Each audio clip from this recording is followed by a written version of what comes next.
আসসালামু আলাইকুম রহমতুল্লাহি ওবরাকাতু ইন্নাল হামদুলিল্লাহি ওয়াহদা ওয়াসসালাতু ওয়াসসালামু আলা মাল্লা নাবিয়্যা বা'দা আম্মা বাদ।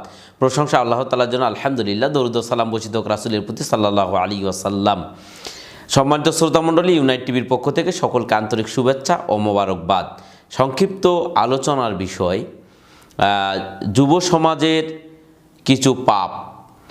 প্রথম যে পাপটি আমরা দেখতে পাই সেটা হচ্ছে চোখের জেনা, যেটাকে আমরা বর্তমান সময় বলে থাকি ক্রাশ খাওয়া। একজন যুবক আরেকজন যুবতীকে দেখে ক্রাশ খায়, এবং অনেক আলেমও আছে যারা নিজেকে দাবি করে যে আমাদেরকে দেখে অনেক মেয়েরা ক্রাশ খায়। তো এরকম চিন্তা চেতনা এগুলো নিঃসন্দেহে জেনা, চোখের জেনা। আল্লাহ রসুল সাল্লাল্লাহু আলাইহি সাল্লাম বলছেন যে চোখের জেনা হলো চোখ দিয়ে দেখা, হাতের জেনা হলো হাত দিয়ে ধরা, এবং পায়ের জেনা হচ্ছে পা দিয়ে চলা, আর যৌনাঙ্গের জেনা তা বাস্তবায়িত করে।